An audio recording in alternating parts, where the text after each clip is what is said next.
یہ جنوری 2020 کی بات ہے کہ صوبہ پنجاب کے دارالحکومت لاہور کے گنجان آباد علاقے بھاٹی گیٹ میں داتا دربار کے عین سامنے میٹرو بس کے پل کے نیچے پولیس کو ایک لاوارث لاش ملی۔ چند ماہ قبل ایسی ہی ایک لاوارث لاش قریبی اسلام پورہ سے بھی ملی تھی۔ ان دونوں افراد کو تیز دھار آلہ سینے میں اتار کر قتل کیا گیا۔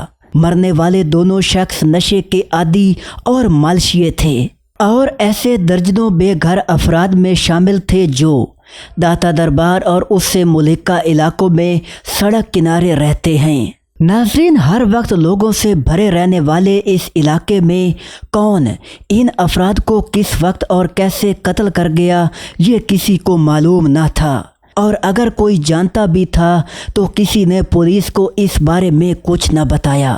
تقریباً 1 سال قبل جائے وقوع سے قریب ہی کے علاقوں یعنی شاد باغ اور پھر راوی روڈ سے بھی 2 لاشیں ملی تھیں۔ ان دونوں واقعات میں بھی طریقہ واردات ایک جیسا تھا۔ ان کو گردن کی ہڈی توڑ کر قتل کیا گیا تھا۔ راہ چلتے لوگوں کو گردن توڑ کر قتل کرنا عمومی مجرموں کا طریقہ کار نہیں ہوتا۔ ناظرین، ان تمام وارداتوں میں یہ بات بھی خاصی اہم تھی کہ مرنے والا کوئی بھی شخص امیر کبیر نہیں تھا، بلکہ تمام محنت مزدوری کرنے والے لوگ تھے۔ جیسا کہ ایک مالشیا تھا، اگر ان لوگوں کے پاس پیسہ بھی نہیں تھا تو قاتل ایسے افراد کے پیچھے ہی کیوں تھا؟ BBC کے ایک آرٹیکل کے مطابق ایک عرصہ تک تحقیقات کرتے ہوئے جب مقامی پولیس مجرم تلاش کرنے میں ناکام ہوئی تو بھاٹی گیٹ اور اسلام پورہ کے واقعات کی تحقیقات کرمنل انویسٹیگیشن ایجنسی یعنی CIA کے حوالے کر دی گئی۔ CIA کی ابتدائی تحقیقات سے پتہ چلا کہ بھاٹی گیٹ پر قتل ہونے والا شخص بھولا مالشیا تھا۔ وہ کافی عرصے سے داتا دربار کے آس پاس رہتا تھا۔ کسی کو نہیں معلوم کہ وہ کہاں سے آیا تھا اور کون تھا۔ اسی طرح اسلام پورہ میں قتل ہونے والے شخص کی شناخت بند روڈ کے رہائشی 21 سالہ محمد فہیم کے نام سے ہوئی۔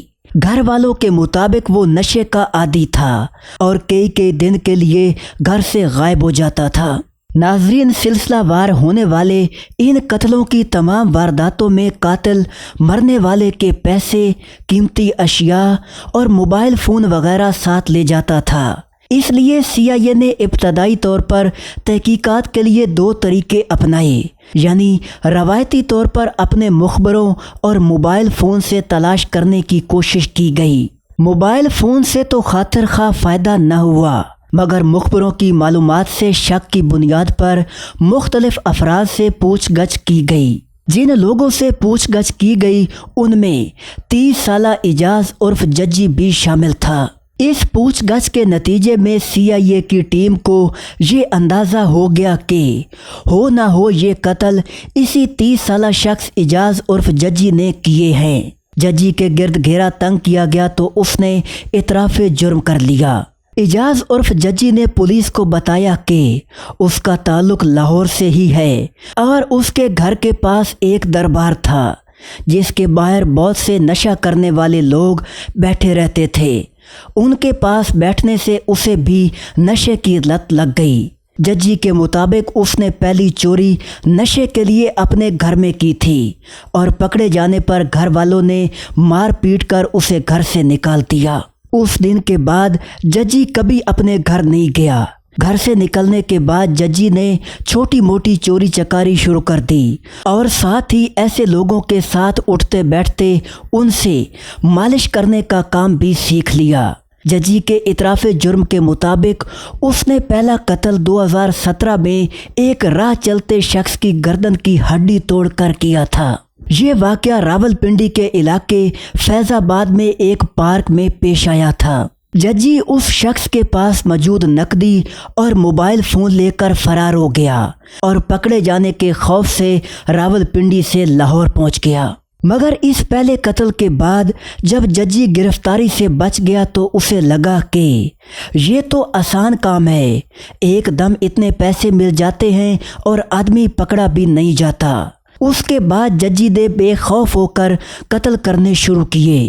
جب تفتیشی ٹیم نے اعجاز عرف ججی سے پوچھا کہ اس نے اس طریقے سے لوگوں کو مارنے کی کوئی تربیت لے رکھی ہے، تو اس نے بتایا کہ نہیں، بس مالش کرنے والوں کو معلوم ہوتا ہے کہ انسان کے جسم کے کن حصوں پر کتنا دباؤ ڈالا جائے تو وہ بے ہوش ہو سکتا ہے، اور اسے مارنا ہو تو اس کی گردن کیسے توڑی جاتی ہے۔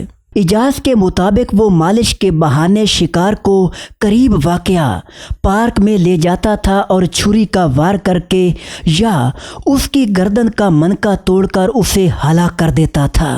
مالش کے دوران عموماً گردن کو ڈھیلا چھوڑنے کا کہا جاتا ہے اور پھر ایک گھٹنا گردن کے پیچھے رکھ کر دونوں ہاتھوں سے منکا توڑ دیا جاتا ہے۔ یہی کام اعجاز بھی کرتا تھا۔ ناظرین، آپ کے ذہن میں یہ سوال ضرور آیا ہوگا کہ اعجاز کا تو یہی طریقہ واردات تھا، پھر جنوری 2020 میں ملنے والی لاشوں کے سینے پر تیز دھار آلہ کے نشانات کیوں تھے؟ اس سوال کا جواب بھی پولیس تفتیش کے نتیجے میں سامنے آیا کہ اعجاز عرف ججی جانتا تھا کہ مقتول بھولا خود ایک مالشیا ہے اور گردن توڑنے کا طریقہ اچھے سے جانتا ہے، اس لیے اس نے ان دونوں وارداتوں میں چھری سے کام چلایا۔ ناظرین، بظاہر ایک مالشیے کے روپ میں نظر آنے والے اعجاز عرف ججی نے 3 سے 4 سال کے عرصہ میں 4 سے 5 لوگوں کو نہایت بے دردی سے قتل کیا۔ اس کیس میں CIA ٹیم کی تحقیقات قابل ستائش رہیں کہ بظاہر کافی چھپے ہوئے روپ میں انہوں نے ایک سیریل کلر کو نسبتاً جلد پکڑ لیا۔ ناظرین، امید ہے ویڈیو آپ کو پسند آئی ہوگی۔ ایسی ہی دلچسپ ویڈیوز دیکھنے کے لیے چینل سے جڑے رہیں اور ہماری معلومات کو مزید بہتر بنانے کے لیے کمنٹ سیکشن میں اپنی رائے کا اظہار ضرور کیجیے۔